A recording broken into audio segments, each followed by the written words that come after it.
গুম ও খুনের দায় এড়াতে পারেন না শেখ হাসিনা। এবং সর্বশেষ জানাবো ট্রাম্পের আমেরিকা ফার্স্ট জালে বাংলাদেশ। এতক্ষণ শুনছিলেন সংবাদ শিরোনাম, এবার বিস্তারিত। গুম ও খুনের দায় এড়াতে পারেন না শেখ হাসিনা। জুলাই গণঅভ্যুত্থানের গণহত্যা নিয়ে আন্তর্জাতিক মানবাধিকার সংস্থা হিউম্যান রাইটস ওয়াচ যে তদন্ত করেছে 27 জানুয়ারি, সেই তদন্তের 55 পৃষ্ঠার একটি প্রতিবেদন অন্তর্বর্তী সরকার প্রধানের কাছে হস্তান্তর করা হয়েছে। প্রতিবেদনে গদিচ্যুত প্রধানমন্ত্রী শেখ হাসিনাকে গুম ও খুনের সরাসরি নির্দেশদাতা বলা হয়েছে। প্রতিবেদনে উল্লেখ করা হয়েছে, গুম ও খুনের বিষয়ে অবগত আছেন আইন শৃঙ্খলা রক্ষাকারী বাহিনীর এমন কর্মকর্তারা HRW-কে এই ভয়াবহ তথ্য জানিয়েছে। শেখ হাসিনার শাসনামলে পুলিশ, র্যাব সহ অন্যান্য রাষ্ট্রীয় প্রতিষ্ঠানগুলোকে দলীয়করণ করা হয়েছে বলেও জানিয়েছে সংস্থাটি। HRW এইসব বিষয় নিয়ে পুলিশ কর্মকর্তাদের সঙ্গে কথা বলেছে বলে জানানো হয়েছে। কর্মকর্তারা বলেছেন, বাহিনীকে রাজনীতিকীকরণের মধ্য দিয়ে জনগণের সামনে পুলিশের ভাবমূর্তি ক্ষতিগ্রস্ত করেছে। সেনাবাহিনী, পুলিশ এবং র্যাবে আওয়ামী লীগের পছন্দের ব্যক্তিকে নিয়োগ, পদোন্নতি এবং পুরস্কৃত করে নিরাপত্তা বাহিনীকে রাজনীতিকরণ করা হয়েছে। HRW জোরপূর্বক গুমের ঘটনা তদন্তের জন্য অন্তর্বর্তী সরকার গঠিত কমিশনের উদ্ধৃতি দিয়ে প্রতিবেদনে বলেছে, একটি কেন্দ্রীয় কমান্ড কাঠামোর অধীনে শেখ হাসিনা সরকারের আমলে গুমের ঘটনা ঘটত। গুরুত্বপূর্ণ ব্যক্তিদের গুমের ঘটনা দেখাশোনা করতেন স্বয়ং শেখ হাসিনা এবং তার নির্বাচিত কিছু শীর্ষ কর্মকর্তা। কথিত কেন্দ্রীয় কমান্ডের নেতৃত্বে ছিলেন শেখ হাসিনার দীর্ঘদিনের নিরাপত্তা উপদেষ্টা অবসরপ্রাপ্ত মেজর জেনারেল তারেক সিদ্দিক। তিনি শেখ হাসিনার নিকট আত্মীয়ও বটে, শেখ রেহানার দেবর। এছাড়া সামরিক কর্মকর্তা জিয়াউল আহসান, পুলিশের সিনিয়র কর্মকর্তা মনিরুল ইসলাম এবং মোহাম্মদ হারুন অর রশিদ গুম খুনের জন্য গঠিত কেন্দ্রীয় কমান্ডের সদস্য ছিলেন। HRW আরও বলছে, গুমের সঙ্গে জড়িত এমন কর্মকর্তা তাদের বলেছেন, গুমের বিষয়ে শেখ হাসিনা ও তার সরকারের সিনিয়র সদস্যরা জানতেন। কিছু কিছু ক্ষেত্রে গুম ও খুনের সরাসরি নির্দেশ দিয়েছেন শেখ হাসিনা স্বয়ং।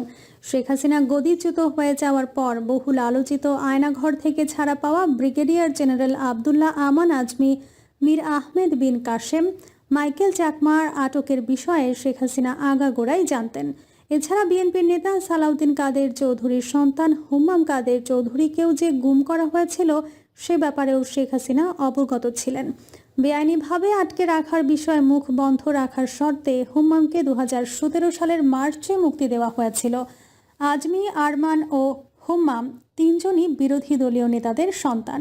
আরমানের গুমের বিষয়ে দেখাশোনা করেছেন এমন একজন অবসরপ্রাপ্ত কর্মকর্তা HRW-কে বলেছেন, এই ধরনের আটকের সিদ্ধান্ত রাজনৈতিক এবং সরকারের সর্বোচ্চ পর্যায় থেকে নেওয়া হতো। এই কর্মকর্তাকে যখন জিজ্ঞাসাবাদ দলে অন্তর্ভুক্ত করা হয় তখন তাকে বলা হয়েছিল, আজমি, আরমান এবং হুম্মাম হলেন বিরোধী দলের প্রথম সারির নেতাদের সন্তান। শেখ হাসিনার অনুমোদন ছাড়া তাদের মুক্ত হওয়ার সম্ভাবনা নেই বললেই চলে। অর্থাৎ তাদের মুক্তি দেওয়া হবে কিনা সেই সিদ্ধান্ত একমাত্র শেখ হাসিনাই নিতে পারেন। ওদিকে অন্তর্বর্তী সরকারের কাছে জমাকৃত গুমের ঘটনা তদন্তে গঠিত কমিশনের আনফোল্ডিং দ্য ট্রুথ নামে প্রাথমিক প্রতিবেদনে বলা হয়েছে, গুমের ঘটনা ঘটেছে মূলত রাজনৈতিক কারণেই। গুম করা হতো 4 ধরনের ব্যক্তিকে: রাজনৈতিক প্রতিপক্ষ, নাগরিক সমাজের প্রতিনিধি যারা শেখ হাসিনা সরকারের সমালোচনা করতেন। এই আলোচনা হতো সামাজিক যোগাযোগ মাধ্যমে, সংবাদপত্রের কলামে, ইলেকট্রনিক মিডিয়ায়, টকশো ইত্যাদি। ব্যবসায়িক ও ব্যক্তিগত বিরোধে, যেমন হাসিনা সরকারের কোনো গুরুত্বপূর্ণ ব্যক্তির সঙ্গে কারো দ্বন্দ্ব আছে, তেমন কেউ তার প্রভাব খাটিয়ে র্যাব বা ডিবিকে দিয়ে গুম করে শায়েস্তা করতেন। শেষ ক্যাটাগরি হলো জঙ্গি বা জঙ্গিবাদের সঙ্গে সম্পৃক্ত ব্যক্তি। তবে এক্ষেত্রে দেখা গেছে জঙ্গি সন্দেহের 100টি গুমের ঘটনার মধ্যে হয়তো 80টির ঘটনার অভিযোগ অসত্য ছিল। গুমের ঘটনা তদন্তে গঠিত কমিশন এ যাবৎ 1676টি গুমের অভিযোগ পেয়েছে। এর মধ্যে তাদের প্রাথমিক প্রতিবেদন জমা দেওয়ার আগ পর্যন্ত 758টি বিশ্লেষণ করেছে। তার মধ্যে অন্তত 204 জনের ফিরে না আসার কথা জানতে পেরেছে। তবে মোট অভিযোগের মধ্যে 400 থেকে 500 জনের হদিস তারা পায়নি। যাদের হদিস নেই তাদের বিষয়ে কাজ করছে তারা। ইতিপূর্বে জাতিসংঘের মানবাধিকার পরিষদের গুম বিষয়ক ওয়ার্কিং গ্রুপ বাংলাদেশের গুম বিষয়ে ব্যাপক কাজ করেছে। তারা বলেছিল, বাংলাদেশের রাজনৈতিক প্রতিপক্ষ ও ভিন্ন মতাবলম্বীদের নিশানা করতে গুমকে অব্যাহতভাবে হাতিয়ার হিসেবে ব্যবহারের অভিযোগ রয়েছে আইন শৃঙ্খলা রক্ষাকারী বাহিনী ও গোয়েন্দা সংস্থার বিরুদ্ধে। এসব সংস্থা বিরোধী দল ও ভিন্ন মতাবলম্বী ব্যক্তিদের শারীরিক নজরদারি এবং সেই সঙ্গে সেলফোন কিংবা ল্যান্ডফোনে আড়ি পাতা, আন্তর্জাতিক সেলফোন গ্রাহক পরিচয় শনাক্তকরণ, অবস্থান ভিত্তিক সামাজিক নেটওয়ার্ক মনিটরিং সিস্টেম সফটওয়্যার ও ওয়াইফাই ইন্টারসেপ্টের মাধ্যমে সামাজিক যোগাযোগ মাধ্যম ট্র্যাকিং করা হতো। এসব অভিযোগের বিষয়ে তাদের কাছে বিশ্বাসযোগ্য তথ্য রয়েছে বলে তারা দাবিও করেছিল।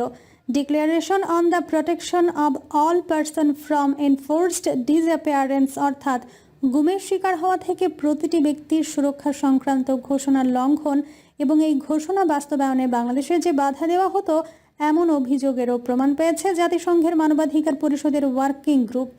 গুমের বিষয়ে সে সময়ের জাতিসংঘের মানবাধিকার পরিষদের ওয়ার্কিং গ্রুপ বাংলাদেশ সরকারের কাছে কিছু প্রশ্ন রেখেছিল, যেমন সরকারের বিরুদ্ধে যেসব অভিযোগ তারা প্রতিবেদনে উল্লেখ করেছে সেসব বিষয়ে সরকারের মন্তব্য কিংবা বক্তব্য কি, গুমের শিকার পরিবারের সদস্যরা অভিযোগ দায়েরের ক্ষেত্রে যেন কোনো বাধার মুখোমুখি না হয় তা সরকার নিশ্চিত করে কিনা, গুমের সঙ্গে জড়িত সন্দেহভাজন ব্যক্তিরা, গুমের শিকার স্বজন, সাক্ষী, আইনজীবীদের কোনো ভয় ভীতি দেখানো বা মামলা বা অভিযোগ প্রত্যাহারের জন্য কোনো প্রকার অতিরিক্ত চাপ প্রয়োগ করা হয় কিনা এসব সরকার কিভাবে নিশ্চিত করে।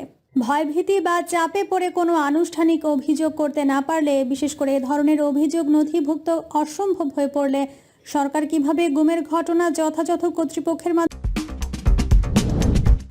দ্রুত ও নিরপেক্ষতার সঙ্গে তদন্ত করার বিষয়ে নিশ্চিত করে ইত্যাদি। ওয়ার্কিং গ্রুপের প্রতিবেদনে শেখ হাসিনার অধীন 6 শতাধিক গুমের ঘটনা ঘটেছে বলে দাবি করেছে। জাতিসংঘের মানবাধিকার পরিষদ 2013 সাল থেকে বিভিন্ন সময়ে গুম সংক্রান্ত এমন আরও অনেক ঘটনা ও নির্দিষ্ট বেশ কিছু প্রশ্নের জবাব জানতে চাইলেও শেখ হাসিনা সরকার কোনো জবাব দেয়নি। জুলাই গণঅভ্যুত্থানে যে 1.5 সহস্রের বেশি মানুষকে হত্যা করা হয়েছে, HRWর প্রতিবেদনে সেই নৃশংস হত্যাকাণ্ডের কথাও তুলে ধরা হয়েছে। এই হত্যাকাণ্ডের নৃশংসতার মাত্রা বর্ণনা দিতে গিয়ে প্রতিবেদনে বেশ কয়েকজন চাক্ষুষ সাক্ষীর বক্তব্য অন্তর্ভুক্ত করা হয়েছে। হত্যাকাণ্ডের সময় উপস্থিত ছিলেন এমন কয়েকজন পুলিশ কর্মকর্তার বরাত দিয়ে প্রতিবেদনে এভাবে বর্ণনা করা হয়েছে, আমি পুলিশ সদস্যদের আন্দোলনকারীদের শরীরের গুরুত্বপূর্ণ অঙ্গগুলোতে গুলি চালাতে দেখেছি। আন্দোলনের পরিস্থিতি দেখার জন্য যে সমস্ত উৎসুক মানুষ তাদের বাড়ির জানালায় দাঁড়িয়েছিলেন, ভয় দেখানোর জন্য পুলিশ তাদের লক্ষ্য করে গুলি চালিয়েছে। এমনকি ঢাকা মেট্রোপলিটন পুলিশ সদর দপ্তরের ঊর্ধ্বতন কর্মকর্তারা অফিস